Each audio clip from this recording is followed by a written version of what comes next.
ተወዳጇ ተዋናይት ፍናን ህድሩና የ10 ዓመት ፍቅረኛዋ አቶ ፍቅራ በዛሬው ቀን የሰርግ ስነ ስርዓታቸውን አካሂደዋል። ብታይ ደስታ እንዴት እንዳረገኝ የዛሬ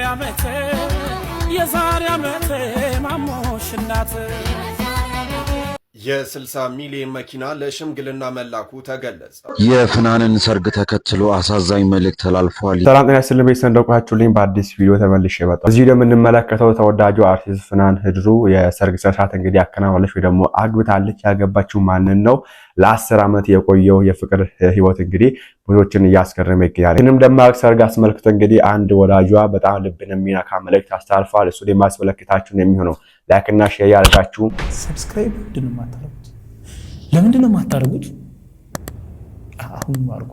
መጀመሪያ እንግዲህ ወደ ደማቁ ሰርጓ ስነ ስርዓት ከመሄዳችን በፊት ሰሞኑን ብዙዎችን ሲያናግር የነበረ አንድ ሰርግ አለና ወይ ደግሞ ሽምግልና አለ። ተመልከቱ እስቲ። የ60 ሚሊዮን መኪና ለሽምግልና መላኩ ተገለጸ። በሆሮ ጉድሩ ወለጋ ለዚህች እንስት ለቤተሰቧ ሽምግልና ሲላክ በግ ብቻ ሳይሆን ቤት ድረስ የ60 ሚሊዮን መኪና መላኩ ተነግሯል። ታዲያ ቤተሰቧም ትንሽ ካመነቱና ካቅማሙ በኋላ እሺታ ለሽማግሌዎች ምላሽ ሰጥተዋል ተብሏል። እንደምትሰሙት ነው እንግዲህ እና ሽምግልና ራሱ በጣም ርቆ ሄዷል። ወደ 60 ሚሊዮን ብር ደግሞ V8 መኪና ቶዮታ ገዝታችሁ እንግዲህ ወደ መላክ ደርሷልና በጣም ከባድ ነው። ለዛም እንግዲህ ትንሽ ያቅማማሉ ቤተሰብና ያሰባችሁበት እላለሁ። ይሄ ነገር እንግዲህ ሰሞኑን ብዙዎችን ሲያነጋግር ነበር። ይሄም እንግዲህ ያገቡ ሰዎች እሰጅና ቶላ ገባን እናንተ ግን እያሉ እንግዲህ ያላገቡ ሰዎች ላይ ሲናገሩ ይሰማን ነበርና የዚህ እህት ሽምግልና ዛሬ በጣም አነጋጋሪ ሆኖ ነው የዋለው። ፌኔት ገመቺስ ትባላለች። እንግዲህ ጥሎሽ ለሽምግልና የተላከላት የምታዩት ቶዮታ ላንድ ክሩዘር እና ግንባሯ ላይ አንገቷ ላይ እንዲሁም ጣቶቿ ላይ የደረደረቻቸው ወርቆች በጥሎሽ መልክ ተልከውላታል። እንግዲህ እኛ በደህና ጊዜ አግብተናል። ያላገባችሁ ምን ያህል ሽምግልናና ጥሎሽ እንደተሰቀለ ነው የሚያሳየው። እናንተ ግን እንዴት አያችሁት? እውነት ከሚታየው ከውጫዊው ነገር ይልቅ ግን በትዳራችን ብዙ ፍቅር፣ ብዙ ሰላም፣ ብዙ ትዕግስት፣ ብዙ መቻቻል፣ የውስጣዊ ነገር አንተ ትበልጥ አንቺ ትበልጭ ይብዛላችሁ። ወደ አርቲስት ወደ ተዋናይት ፍናን ጉዳይ ስንመለስ እንግዲህ በዚህ በምትመለከቱት መንገድ በደማቅ ስነ ስርዓት እንግዲህ አግብታለች።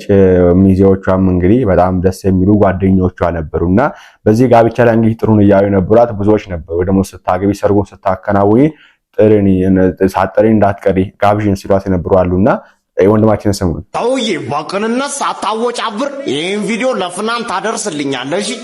ፍናንዬ የኔ እናት ታላቂ ነሽ አውቃለሁ፣ ግን አባትዬ ትሙት ነው ምንሽ እንደ ታናሽ እህት ነው መሳሳልሽ። የኔ እናት ይኸው እግዚአብሔር ምስክሬ ነው እንዴት እንደምወድሽ አክባሪሽ ነኝ። ጆቫኒላ እባላለሁ ካላወቅሽ። የድሬ ሰው ነኝ፣ ልቤ ንጹህ ነው ታውቂያለሽ አይደል? ለማንኛውም ይሄ ቪዲዮ እኔ አንቺ ሰርግ ላይ ዛሬ መታደም እፈልጋለሁ። ለሰርግሽ ሰዓት ሰርጉ አላለፈማ ሴትዮ አላለፈም። ካላለፈ እንዲያው እናቴ እግዚአብሔር ምስክሬ ነው እህቴ ስትዳር እንደማየት ደስ የሚለኝ ነገር የለም እናቴ።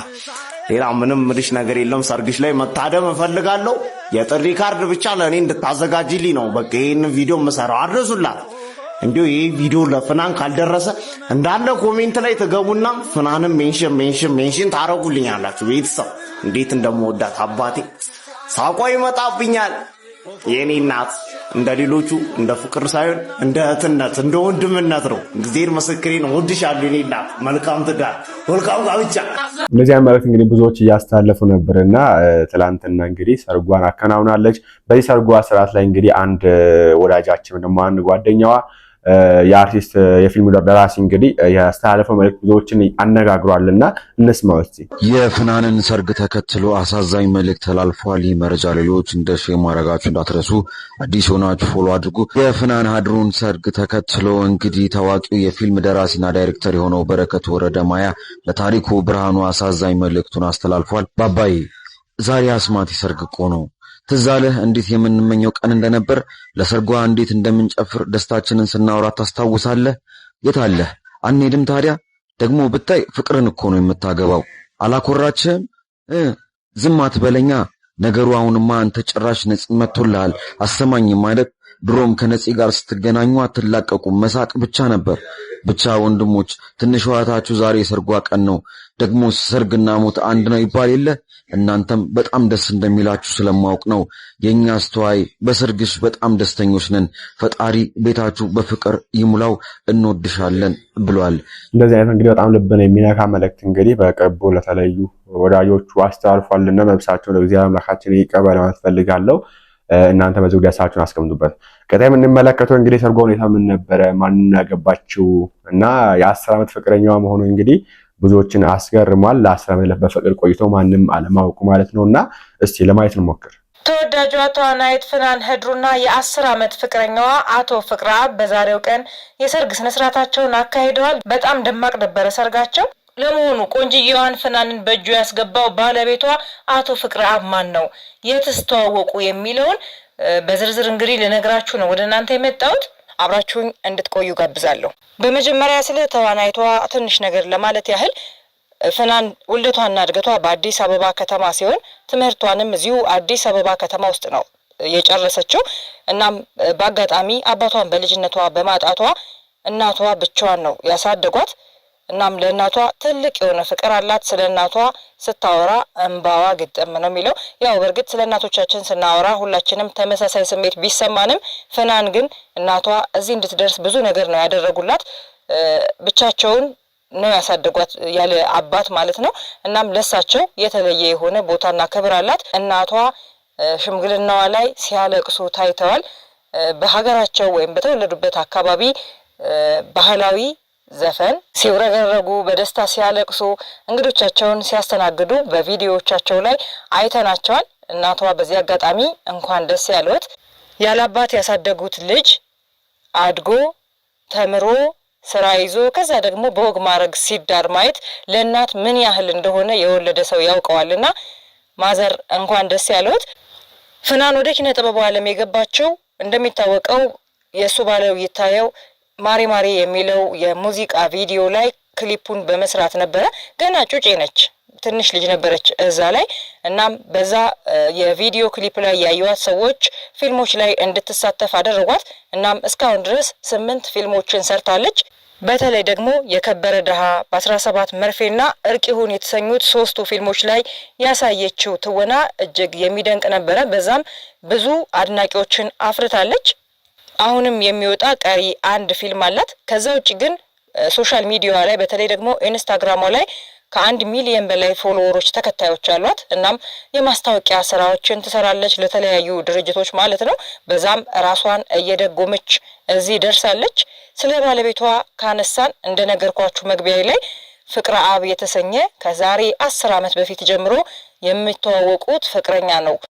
ፍቅረአብ በኮንስትራክሽን ስራ ላይ የተሰማራ ወጣት ባለ ሀብት ነው። የተገናኙበት አጋጣሚም ደግሞ በጣም ይገርማል። የተገናኙት እሷ ማሪ ማሪ የተሰኘውን የእሱ ባለው ይታየው ዘፈንን የቪዲዮ ክሊፕ ሞዴል ሆና ከሰራች በኋላ ነው። እናም ዘፈኑ ታስታውሳላችሁ ከ10 ዓመት ምናምን በፊት በጣም ታዋቂ ነበረ።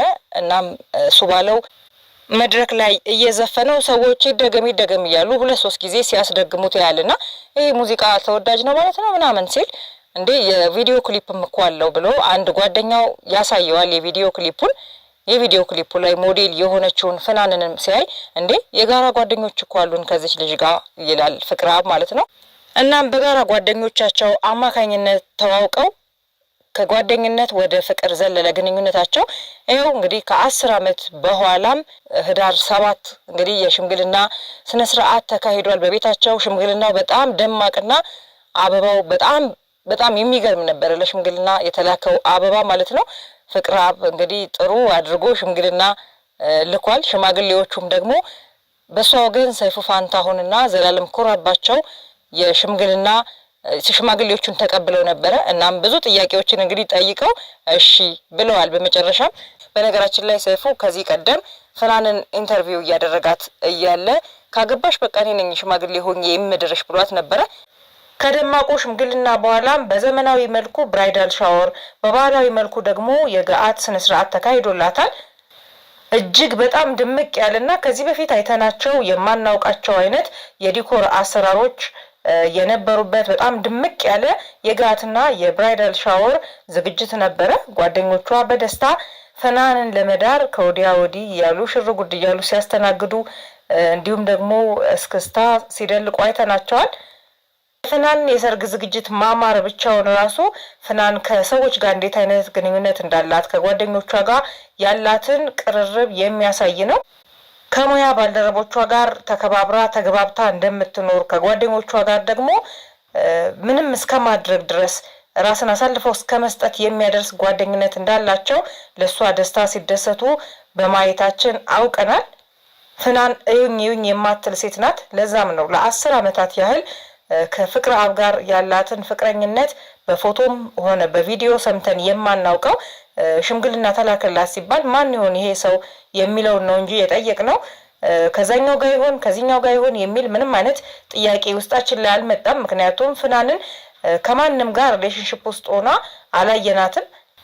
ሃይማኖቷን አክባሪ፣ በጣም ስርዓት ያላት፣ አነጋገሯ ለዛ ያለው ቆንጆ ሞዴልና አርቲስት ነች ፍናን። እንዲሁም ደግሞ በተለይ በወጣት ወንዶች ከሚወደዱ ሴት አርቲስቶች መሀል አንዷ ነች።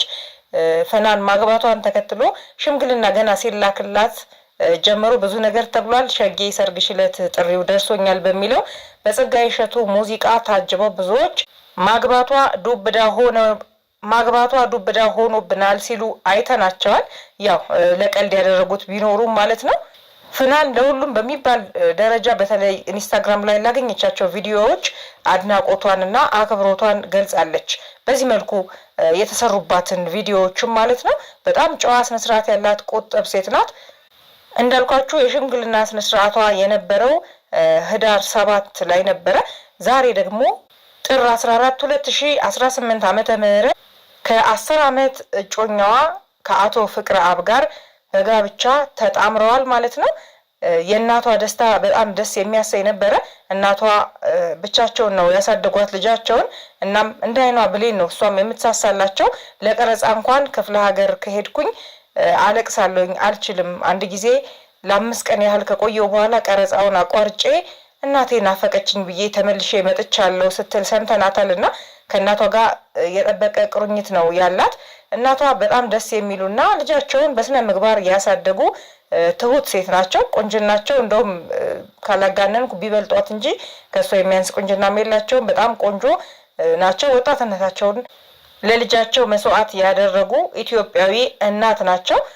ይሄን ይመስላል እንግዲህ የሰርጓ ስነ ስርዓት እና ያገባችውን ሰው ይሄን ይመስላል። በጣም ደማቅ ሰርግ ነበር እና በዚሁ አጋጣሚ ደግሞ ብዙዎችን የሚያነጋግረው ነገር እንግዲህ የሴት አርቲስቶቻችን ጉዳይ ነውና ለምሳሌ አርቲስት ፍናን እንግዲህ ከ1 ሚሊዮን በላይ ፎሎወርስ አላት። ይሄ ራሱ ብዙዎችን የሚያነጋግር ነገር ነው። ወንድማችን ስሙት። ይሄ ቪዲዮ ለአርቲስቶች ነው፣ በተለይ ደግሞ ለወንዶቹ ምናልባት የምታውቋቸው ካሉ ቲክቶክ የሚጠቀሙ ሜንሽን ብታረጓቸው አንድ፣ ሁለተኛ ደግሞ ነገሮችን በፖዚቲቭ ነገር ተርጉማችሁት የእናንተንም ሐሳብና አስተያየት ብታሰፍሩ።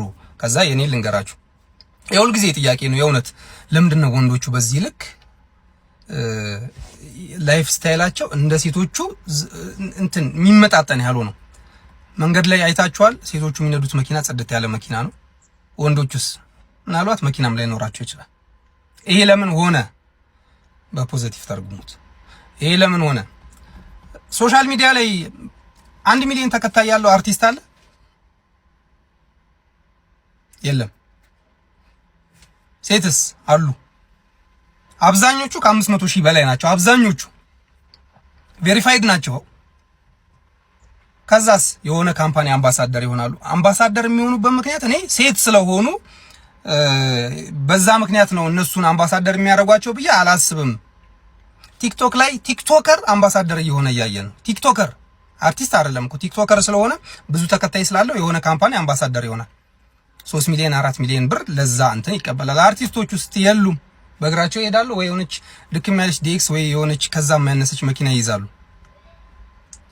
ኢንስታግራም ላይ ብዙ ሴቶች የብዙ ካምፓኒ አምባሳደር ይሆናሉ፣ ማስታወቂያ ይሰራሉ። ለእያንዳንዱ ማስታወቂያ የሚከፈላቸው በ100 ሺህና በሚሊዮን ብር ነው። ያ አቅማቸውን እንትናቸውን ይደግፋቸዋል። ከዛ መተው የሚያሳዩን ለነገር ለኛ ሌክዠሪ ነው፣ ጽድት ያለ ነው። ራሳቸውን ይጠብቃሉ። ወንዶቹ አይጠብቁም ራሳቸውን። ሶሻል ሚዲያ ላይ አክቲቭ መሆን ባለባችሁ ልክ እናንተ ወደ ኋላ ቀርታችኋል ብዬ አስባለሁ። እኔ ወንዶቹ በደንብ ልታስቡበት ይገባል። የእውነቴን ቲክቶክም ኢንስታግራምም ፌስቡክም ሊኖራችሁ ይገባል።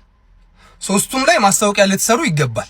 ሶስቱም ላይ ገንዘብ አግኝታችሁ አሁን ካላችሁበት ህይወት ነገ ለእንትና አርቲስት ደግሞ መኪና እንግዛለት እስክትባሉ ልትጠብቁ አይገባም። በቃ አሁን ከናንተ ቀደም ያሉ አንጋፋ ከሚባሉት አርቲስቶች እናንተ ደግሞ ተሽላችሁ ልትገኙ ይገባል።